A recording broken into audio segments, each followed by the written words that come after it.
Hi folks, how you doing? It's James, JT at the Movies, back here for another Top 10 Tag video. I've been tagged by my good buddy Jeff over at 101 Bronson to take a go in the latest YouTube Top 10 Tag that's going round, which is your Top 10 favourite movie scenes of all time.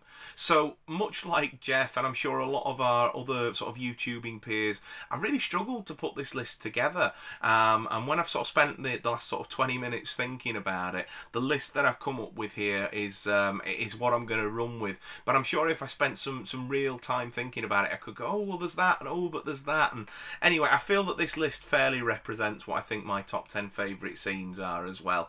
I'm not going to go through any honourable mentions because there would be so many, but trust me, you know, there were so many sort of films where I was sort of thinking, oh, but I can't just narrow it down to one scene that's a standout scene. So I'm going to jump into my top 10 favourite scenes. Now, they're in no particular order, except for the last one, which is my favourite scene in any movie of all time. So, number 10. Number 10 is an absolute classic scene. It's the end of the opening scene of 1989's Batman with Tim Burton.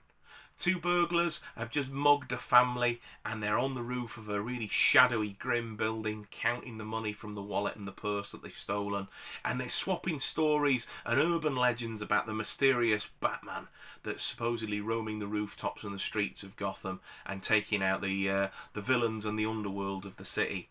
Of course, at that point, Batman swoops in and brays 7 bells out of them. And as he's holding one of the goons over the edge of the building, and the goon's going, "Don't kill me, man! Don't kill me!" And Michael Keaton, as Batman, calmly as anything, says, "I'm not going to kill you. I just want you to tell your friends about me." "What are you?" "I'm Batman." And it's just fantastic.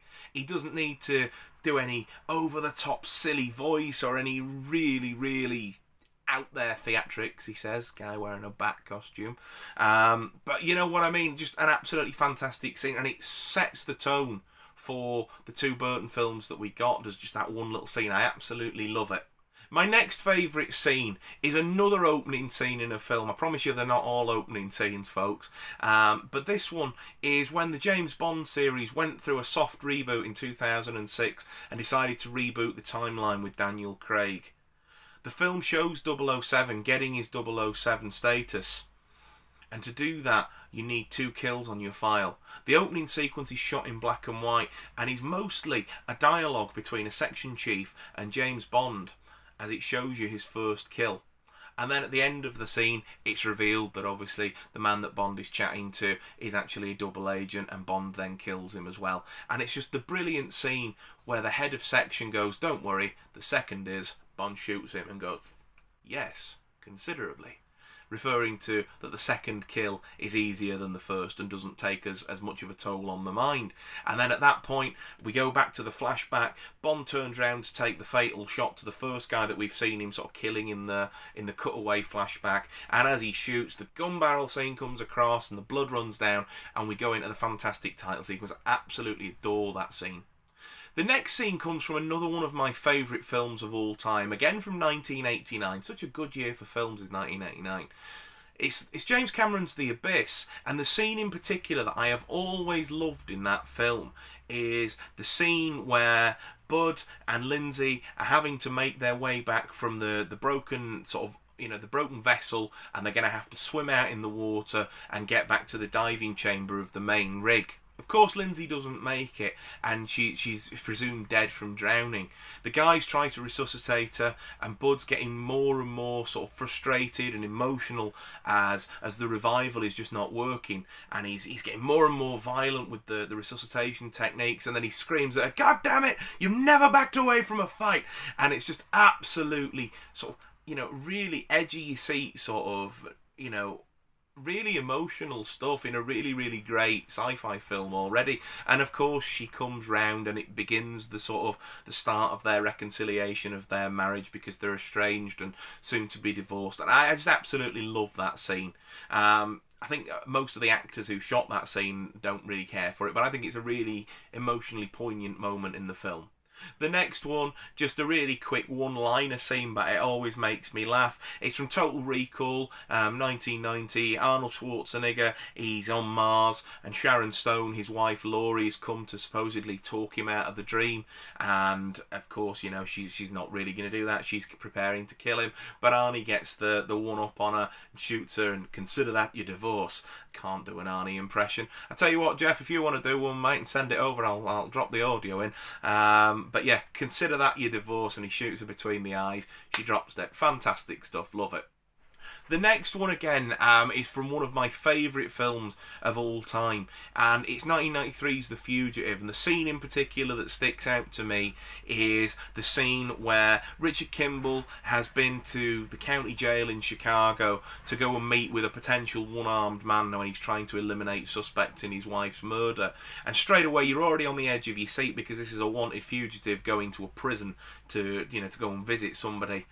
Tommy Lee Jones's US Marshal Gerard gets wind that he's doing this and tracks him down there, and there's a chase throughout the building. Harrison Ford's character, Dr. Kimball, escapes then into the Chicago St. Patrick's Day parade, and using a coat that's nearby and borrowing somebody's hat, blends into the crowds of the parade, whilst Tommy Lee Jones and Joe Pantoliano and the rest of that sort of US Marshals team are trying to track him from various different viewpoints, and it's just absolutely brilliant sort of, edgy your seat stuff, and again a fantastic film and a fantastic scene within that film. The next one is the very last scene of a great film from the 1990s, The Usual Suspects, and it's where Detective Cujon realises that Verbal Kint has actually just fabricated the entire events of the film that we've just watched and witnessed on the screen, and has lied to him about all of this. It's then Cujon running through the police station trying to catch up with Verbal to basically rearrest him after realising that he is Kaiser Soze. We then get the narration over the top of it of the greatest trick that the devil ever pulled was convincing the world that he didn't exist, as we see Verbal Kint walking away with the limp that he's portrayed all through the film, and as we see him slowly starting to blend into the crowd, we see him shake the limp off and start walking normally, and then we get the full reveal that he is in fact Kaiser Soze, the elusive lead villain of the film that all the characters have been trying to sort of basically find the whereabouts of and find out what the crack is with Kaiser Soze. It's then revealed that Verbal Kint is Kaiser Soze. One of the greatest movie twists of all time is that. Absolutely fantastic, brilliant scene. Really, really just love it. And it's played perfectly by all involved. Again, another funny one. Now, this film was The Rock from 1996, and there are so many scenes in this film. There's the Connery Cage bit where Cage is defusing the rockets, and he's Alcatraz was used to fought in the Civil War, and that's really great, but just want to defuse some rockets, to quote the guy from The Big Bang Theory, does that in his stand-up routine, doesn't he?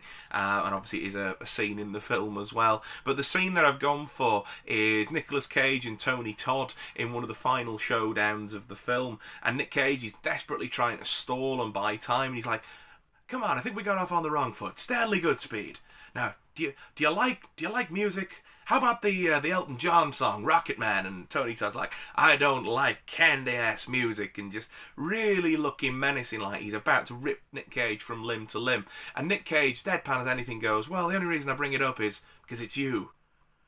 You're the Rocket Man." And he fires a rocket that was obviously now been disarmed of the VX gas into Tony Todd and blows him into smithereens across the bay, and it's just so cool.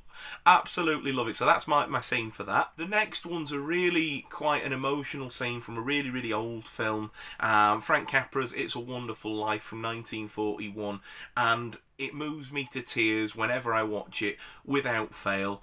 After George Bailey has been through the emotional ringer in the film, and we've seen his life in flashback, and we've seen him go through everything that he's gone through, and always putting his family and his friends first, and never doing anything for himself, and just acting completely selfless throughout the film. He's obviously about to take his own life because he realises that the debt that he's got himself into, or rather that his uncle's got him into, by carelessly misplacing the building and loans money, he basically decides he's going to kill himself for the life insurance money. After deciding not to do that and having the visit from Clarence, he's running through the town, and he's saying hello to everybody, and hello movie house, hello you old building and loan, and hello you, and he's running through the snow, and he's got this new lease on life, and he's absolutely elated. And then he gets home, and his wife, played by Donna Reed's, oh George, the police are here, and he says, yeah, I know it's great, I'm going to jail, but isn't it great, Mary? And then the whole town turns out and repays him for all the various debts that he's that they're in debt to him for over the years, and he ends up making the lost money back and then some, and everybody it's Christmas Eve, and everybody starts singing Auld Lang Syne. A bell goes, and then little Zuzu says, teacher says that every time a bell goes, an angel gets his wings, and obviously it signifies that Clarence the angel has got his wings. And without fail, when we watch that every Christmas, me and Laura, floods of tears. Just an absolutely perfect scene from a near perfect film. So my last two, I've rambled on a bit here, folks. I do hope you've watched to the end.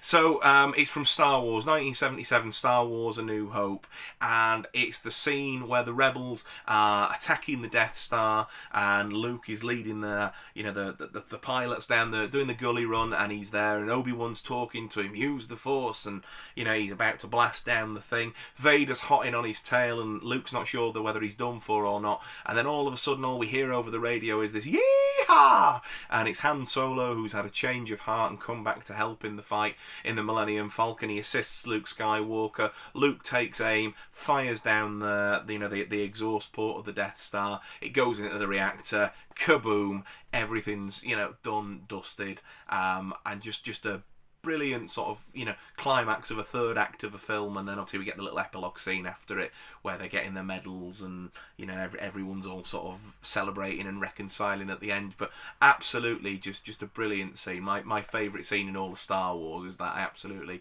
adore that. And then finally, my last scene. This is my favourite scene in any film of all time from what is my favourite film of all time. So if you know me, you know it's Indiana Jones and the Last Crusade, and it is the final scene in that film. After losing the Grail and fully reconciling with his father after a really emotional moment where his dad finally recognises him as Indiana Jones rather than Henry Jones Jr., Sean Connery gives the speech of, well, Elsa didn't really believe in the Grail. And then Harrison Ford responds with something along the lines of, well, what did you find, Dad? Me? Illumination.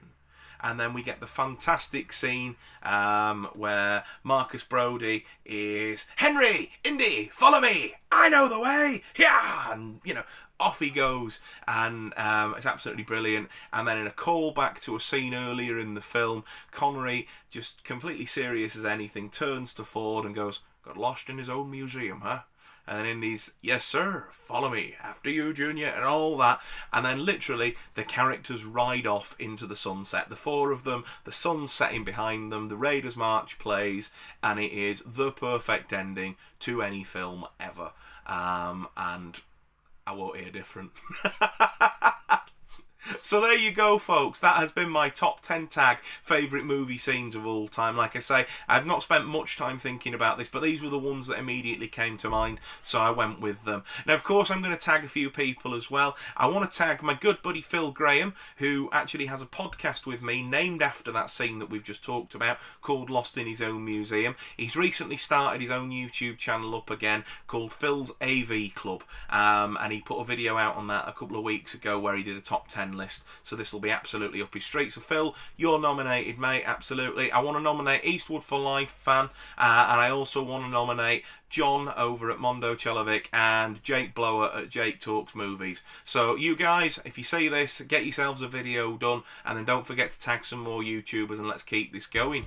If you've liked the video, please subscribe to the channel, and if you do, ring that notification bell, and then that way you're the first person to be notified whenever I do post a video. Leave me your thoughts thoughts down below. Drop me some comments with your favourite movie scenes of all time. Let's get a bit of a conversation going. I really love to have a natter with you guys in the comments. And above all else, folks, take care of yourselves, continue to stay safe, and I look forward to seeing you in my next video really soon. Cheers for now. Bye.